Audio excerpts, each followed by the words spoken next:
اور وہ ہے بھائیوں صحیح بخاری اور صحیح مسلم کی متفقن علیہ حدیث ہے. بخاری میں 3886، مسلم میں 428. جابر بن عبداللہ رضی اللہ تعالیٰ عنہ کہتے ہیں کہ آپ صلی اللہ علیہ وسلم نے فرمایا جب قریش مکہ نے مجھے معراج کے حوالے سے جھٹلا دیا، بہت بڑا دعویٰ تھا، 40 دن کا سفر اس زمانے میں، زمینی سفر آج بھی 2000 کلومیٹر اور ایریل ڈسٹنس ہوائی سفر 1200 کلومیٹر. ایک بندہ کہ میں رات کے حصے میں وہاں بھی گیا، وہاں سے آسمانوں پہ واپس بھی آ گیا. تو قریش مکہ نے مجھے جھٹلایا تو میں حتیم کعبہ میں کھڑا ہو گیا، وہ جو سائیڈ پہ چھوٹی سی دیوار ہے. اللہ تعالیٰ نے میرے لیے بیت المقدس روشن کر دیا. کتنی دور؟ 2000 کلومیٹر زمینی سفر اور 1200 کلومیٹر ایریل ڈسٹنس. اتنی دور سے بیت المقدس ایسے سامنے لا کے رکھ دیا. اور قریش مکہ جو کچھ مجھ سے پوچھتے جاتے تھے میں علامات بیان کرتا جاتا تھا. الحمدللہ یہ کتنا بڑا معجزہ تھا. اس سے علم غیب والا بھی عقیدہ کلیئر ہوا. اس میں نے مسئلہ نمبر 6A کے اندر بھی یہ حدیث بتائی تھی کہ آپ صلی اللہ علیہ وسلم کو اللہ تعالیٰ غیبی خبریں عطا فرماتا تھا. اب وہ دیکھیں کیسے اوٹ پٹانگ سوال شروع کر دیے. انہوں نے کہا اچھا جی تم کہتے ہو ہم راتوں رات وہاں گئے ہیں. اچھا یہ بھی پتا چل گیا کہ یہ کوئی خواب نہیں تھا، ورنہ خواب ہوتا تو وہ کبھی مطالبہ ہی نہ کرتے کہ آپ نے کیا کیا دیکھا وہاں پر. خواب میں تو بڑے بڑے لوگ ہو آتے ہیں. تو وہ کہہ رہے اچھا تم گئے ہو تو ذرا بتاؤ کہ وہاں بیت المقدس کی سیڑھیاں کتنی تھیں، کتنے دروازے تھے.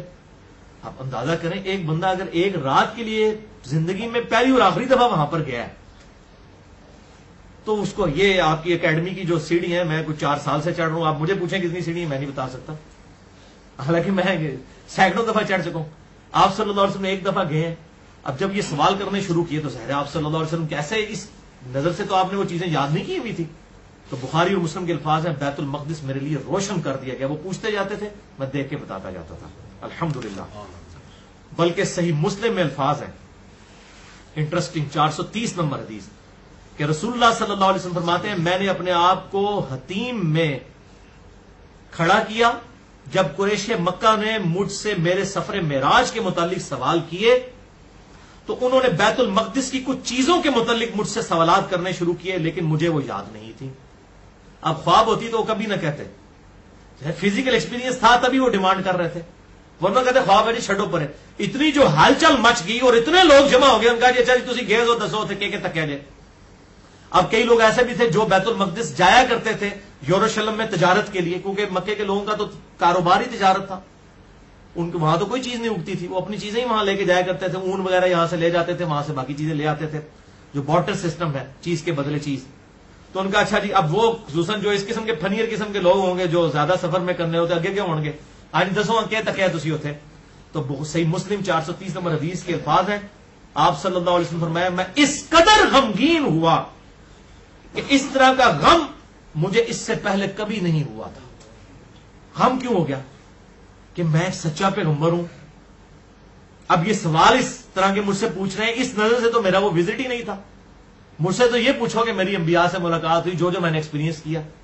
غمگین اس لیے ہو کہ اب یہ سوال کر رہے ہیں میں جواب کیسے دوں، اور جواب نہیں دیتا تو یہ جھٹلائیں گے. میں اس طرح غمگین ہوا کہ اس سے پہلے کبھی بھی غمگین نہیں ہوا تھا. چنانچہ اسی وقت اللہ نے میری نظروں کے سامنے بیت المقدس کو بلند کر دیا. میں اسے دیکھ رہا تھا 2000 کلومیٹر دور، اور وہ مجھ سے جس چیز کا سوال کرتے تھے میں انہیں بتا دیتا تھا. الحمدللہ. تو یہ آپ صلی اللہ علیہ وسلم کی اللہ تعالیٰ نے حفاظت فرمائی اور ان کے پھر منہ بند کر دیے. واقعہ معراج کی تصدیق کے حوالے سے سیدنا ابو بکر الصدیق رضی اللہ تعالیٰ عنہ کے حوالے سے ایک روایت بڑی مشہور ہے کہ انہوں نے واقعہ معراج کی تصدیق کی تھی، اس لیے انہیں صدیق کہا جاتا ہے. تو یہ روایت صحیح سند کے ساتھ ثابت نہیں ہے، نہ شیخ البانی سے صحیح مانتے ہیں، نہ شیخ زبیلی زئی اور نہ کوئی اور بڑے محدثین، سب اس کا انکار کرتے ہیں. البتہ میرے نزدیک یہ عملی تواتر تک بات پہنچی ہوئی ہے، لہذا میں الحمدللہ اس کو صحیح مانتا ہوں. اور اس کی سپورٹنگ میں نے بڑی محنت کر کے 2 حدیثیں صحیح سند کے ساتھ تلاش کی ہیں جو سیدنا ابو بکر صدیق علیہ السلام رضی اللہ تعالیٰ عنہ رحمہ اللہ ان کی اس جو لقب صدیق ہے اس کو جسٹیفائی کرنے والی 2 حدیثیں ہیں. اسی میں نے آج کا لیکچر ختم کرنا تھا، باقی گفتگو انشاءاللہ اگلی دفعہ ہوگی.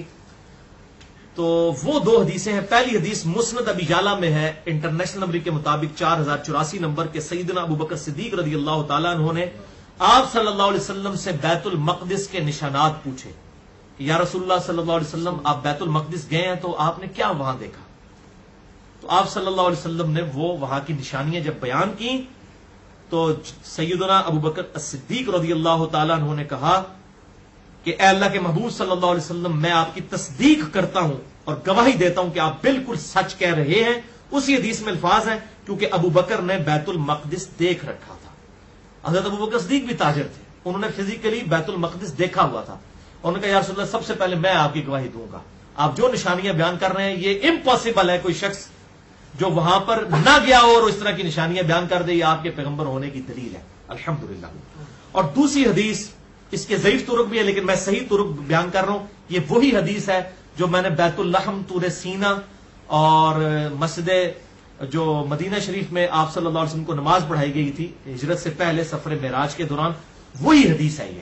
اس میں آگے الفاظ جو موجود ہیں، دلائل النبوہ امام بہیقی کی کتاب میں امام بہیقی نے خود صحیح کہا، صحیح سند کے ساتھ 449 نمبر حدیث جلد 2 صفحہ 241 پر، اور موجم الکبیر طبرانی میں جز 7 282 نمبر صفحے پہ 7142 نمبر حدیث ہے، اور مجموع الزوائد میں امام حیثمی نے جو ابن حجر اسقلانی کے استاد ہیں حدیث نمبر 230 لی ہے جلد 1 صفحہ 85 پر کہ سیدنا ابو بکر صدیق رضی اللہ تعالیٰ عنہ نے عرض کی کہ اے اللہ کے محبوب صلی اللہ علیہ وسلم، گزشتہ رات میں نے آپ کو بڑا تلاش کیا لیکن کہیں نہیں پایا، آپ رات کو کہاں تھے؟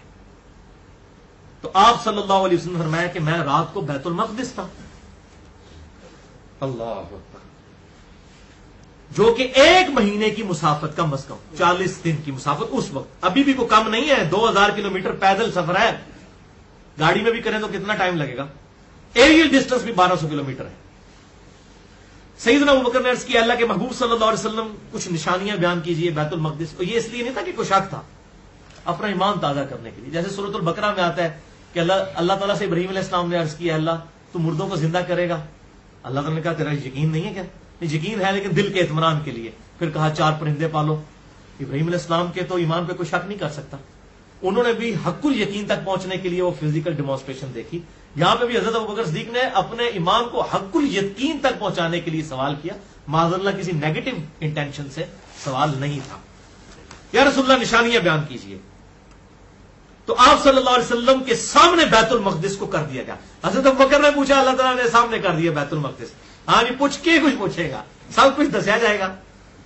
تو آپ صلی اللہ علیہ وسلم نے تمام نشانیاں بیان کی تو ابوبکر نے تصدیق کی اور کہا آپ سچے ہیں، لیکن یا رسول اللہ صلی اللہ علیہ وسلم کفار قریش جو ہیں وہ اس پہ باتیں بنائیں گے، آپ ان کو کیسے قائل کریں گے؟ میں تو تصدیق کرتا ہوں ان سارے کافروں نے تو بیت المقدس دیکھا بھی نہیں ہوا، میں نے تو دیکھا ہے، آپ تو بالکل صحیح کہہ رہے ہیں، تو ان کو کیسے منوائیں؟ یا دوسرے معنوں میں اب ان کو کیا علمی پھکی دی جائے کہ ان کا ہاضمہ درست ہو جائے؟ اب آپ صلی اللہ علیہ وسلم نے کیا ارشاد فرمایا؟ ماشاء اللہ، آپ صلی اللہ علیہ وسلم نے فرمایا کہ ابو بکر جب یہ کافر تم سے پوچھے نا تو ان کو کہنا کہ تمہارا جو قافلہ ہے اس کو نبی صلی اللہ علیہ وسلم نے فلاں مقام پر راستے میں دیکھا تھا، یعنی قافلہ تجارت کے لیے گیا ہوا تھا اور وہ واپس آ رہا تھا، اور صرف دیکھا نہیں، آپ نے فرمایا کہ اس قافلے کا راستے میں ایک اونٹ بھی گم ہو گیا جو فلاں شخص نے ڈھونڈ کر لایا تھا، اس کا نام بھی بتا دیا، اور وہ قافلہ فلاں دن یہاں پہنچے گا۔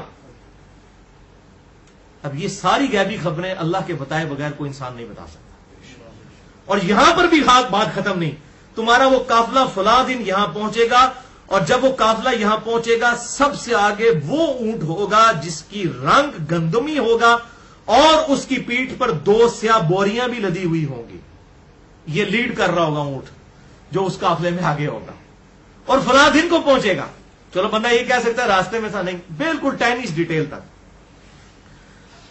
تو پھر اسی دن سب لوگ دوپہر کے وقت وہاں پر جمع ہوئے، اور پھر وہی کچھ ہوا جو آپ صلی اللہ علیہ وسلم نے فرمایا تھا، وہ قافلہ بھی آیا اور اس قافلے میں سب سے آگے وہ اونٹ تھا جس پر 2 سیاہ بوریاں لٹکی ہوئی تھیں۔ الحمدللہ آپ صلی اللہ علیہ وسلم کو اللہ تعالیٰ نے یہ غیبی خبر دی، اور اس کے ذریعے آپ صلی اللہ علیہ وسلم کا یہ واقعہ معراج، الاسراء والمعراج کو کافروں کے سامنے الحمدللہ حجت بنایا گیا۔